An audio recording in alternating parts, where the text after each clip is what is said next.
Hey guys, this is Rian of Mom on Mission. If you're new here, I'm a Christ-following wife and a book-loving homeschool mom to 3 boys.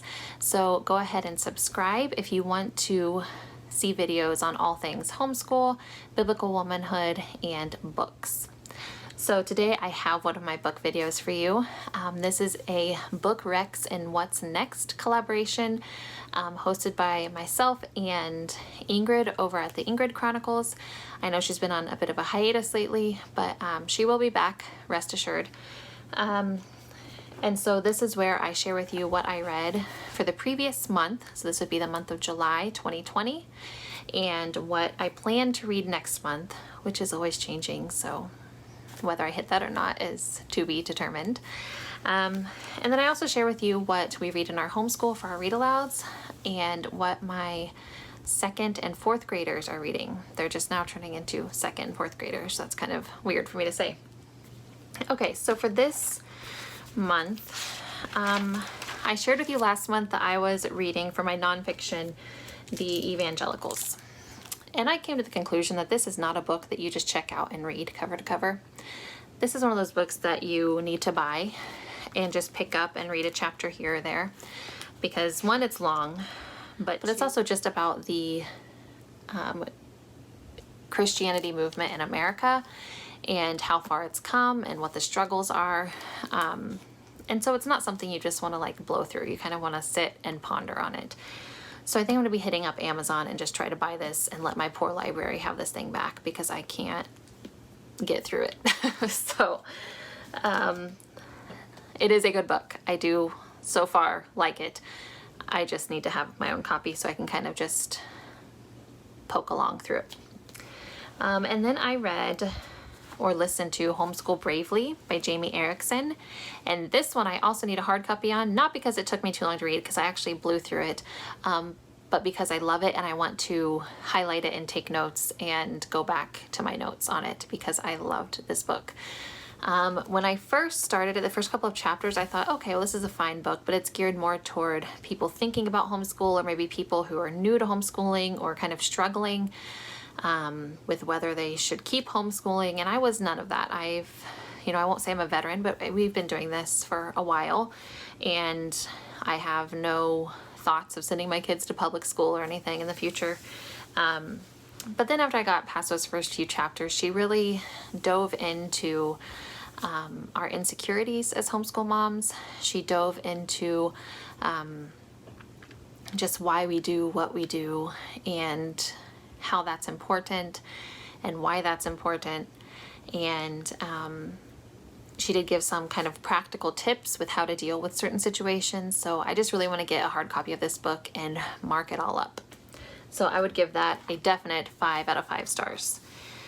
And then I started reading Shattered Dreams by Irene Spencer. I'm borrowing this book from a family member. This is, and I'm also listening to it on Hoopla. I kind of go back and forth. But this is a memoir, so obviously kind of a biography of Irene Spencer, and it's her life as a polygamist wife. I just got to the part where she just married into the polygamous family, and her struggle to decide to do that. And it's just nuts. Like I can't imagine that, just being in that situation. It's crazy to me, but really good so far. I'll let you know for sure once I finish it what I thought of it. So that is it for nonfiction. Not as much as I wanted to get through, but I was kind of hung up on that Evangelicals book. So I got through a lot of fiction. So we went on vacation in the month of July and did a lot of driving. So when I was driving, or even I guess when I wasn't, I would just pop in an AirPod and listen to my books. And I had a lot of fiction books checked out from my library, just ones that they had kind of recommended to me. A few of them I chose, but some of them were just recommendations. So I'm like, oh, okay, sure, okay, sure, okay, sure. Some of those I regret reading, but lesson learned, don't just take the library suggestions always. So I read, I think in June I told you I was starting The Last Winter of Danny Lansing by P.D. Viner. That was a library recommendation. And I give that 2.5 stars. It wasn't that good, in my opinion. It was, I'm really into mystery and kind of thriller books. And this was that. It was kind of a whodunit thing, but it was the girl who was murdered. She, or who she was a ghost basically, and she was basically haunting her father. And then they were, anyway, it was weird. I appreciate what they were trying to do. I just don't think it was executed well, and I didn't like the whole like her being a ghost thing. I thought that was weird. But anyway, and then I read, just because it's kind of a horror classic, I read The Amityville Horror by Jay Anson. Again, more just to, because they say it's a true story. So just to kind of like, okay, so what supposedly happened in this house? I give that a 3.5. I don't know. It was fine. As fiction, it would have been good. I won't say good. It would have been okay. But just, because it came out later that people were saying that they were lying and making these things up. And so who knows? I don't know. I just wanted to read it to say that I read it. So I read it. And then I read the worst suggestion that the library gave me, which was The Grown Up. It was a very short read, so I thought, oh, what the heck, I'll read it. Bad mistake. It was a little vulgar. I don't know, I just didn't like it. It started off like, ooh, cool, what's gonna happen? And then like halfway through, you're like, what? Oh, that was it? Huh? Like, it was just one of those, like, I was lost. And it was a short book and vulgar, and I didn't love it at all. So 2 stars for that. So then I read The Outsider by Stephen King. This was a recommendation from the library, but I actually enjoyed this one. It's been a long time since I read anything Stephen King, and apparently they made a like a mini series out of this, but I haven't seen that. So this was more about there's a crime scene and there's DNA from a person, so they are pretty sure that's the person who did this, and then come to find out it may not have been this person, even though there was DNA. I don't want to give too much away. Has a little bit of, well, a lot of bit of sci-fi feel to it. It was very interesting, a little bit different than anything I've read in a while, so that was good. And then I read another library recommendation. I'm telling you, I was just, everything I had on hold wasn't coming in before vacation, so I was just like, fine, whatever you have, just give it to me. So I read Big Little Lies by Liane Moriarty. This was okay. I did appreciate that it was kind of a humorous take on the thriller, and there were like emotions in it too. It wasn't, definitely not just a comedy by any means. And it wasn't super lighthearted, but it wasn't as heavy as a lot of these books in this genre can be. So it's about a bunch of basically PTA moms is kind of the feel I got from them. And instead of, the thing I liked about this one, instead of being, oh, this is what happened, who did it? It was more, what happened? Like, you don't even know what happened. You know there was a big event from the get-go, but you're not sure what it is even until the very end, which was kind of cool. So most of it is spent, most of the book is spent developing these characters and trying to figure out not only who may have done this terrible thing, but what it was they actually did. So it was kind of fun. And then I read The Couple Next Door, and I actually gave this book back to my sister already, so I can't show it to you. It was just a book she had. She likes the same genres as I do. It was not my favorite. I would give it 3.5 stars.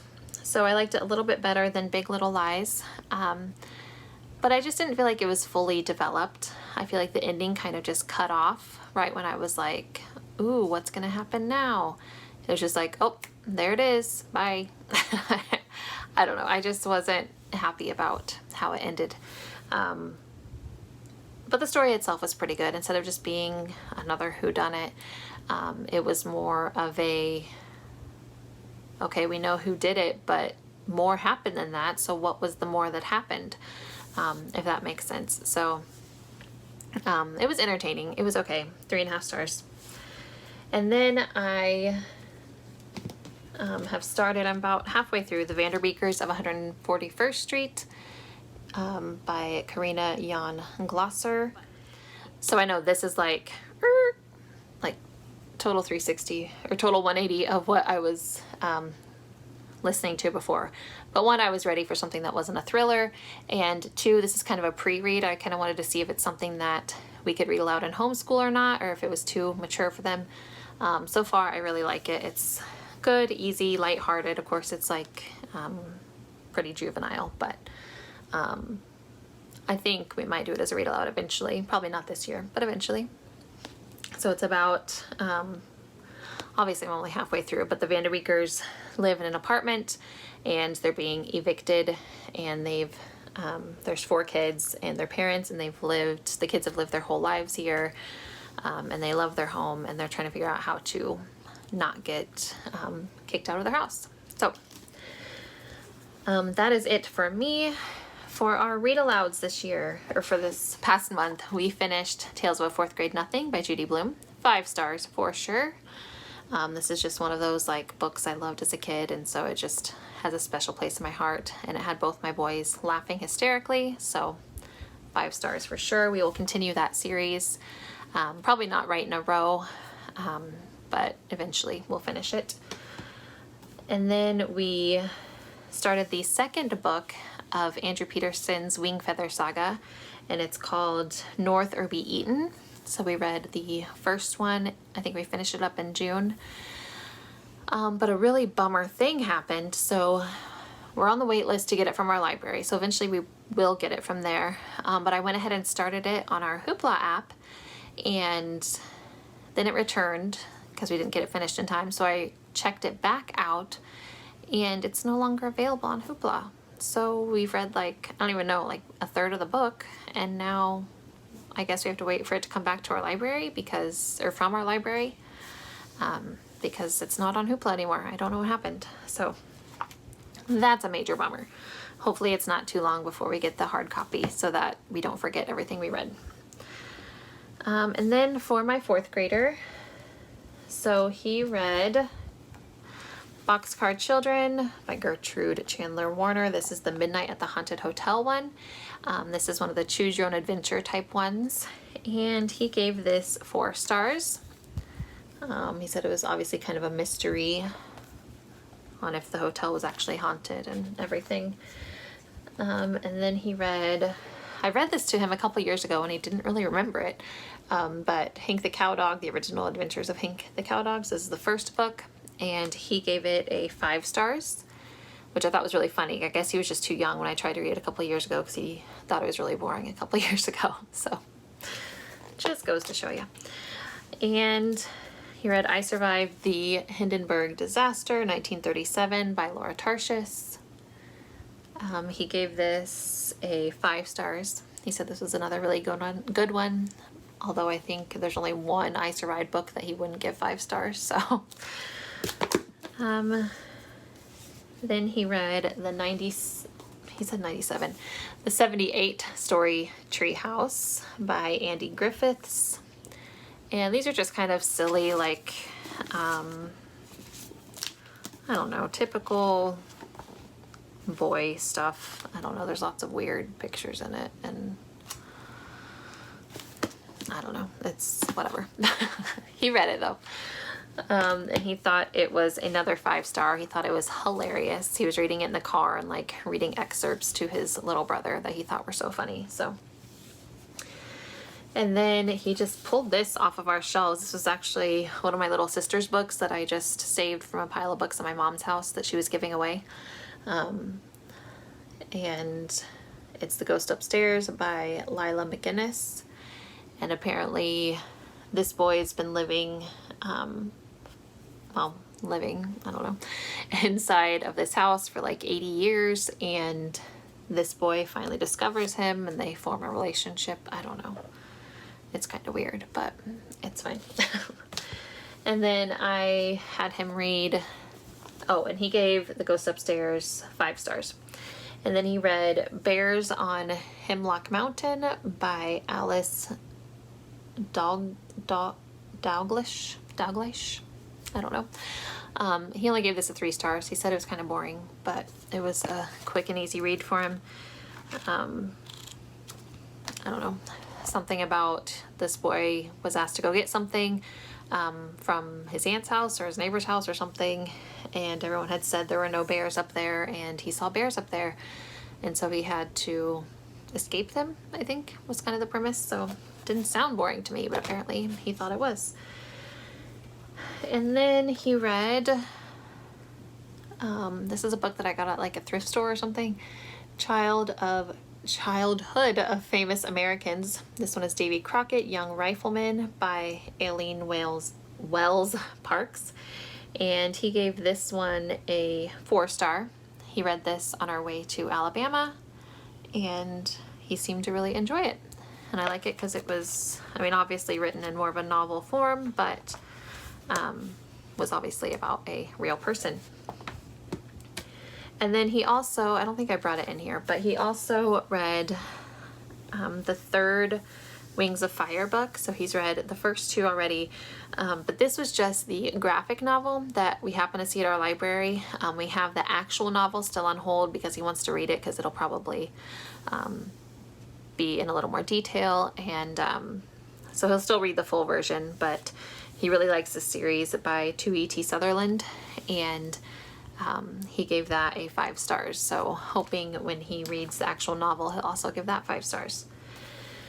And then for my 2nd grader, he's just now stepping into chapter books. So he read a lot of picture books this month still, which is totally fine.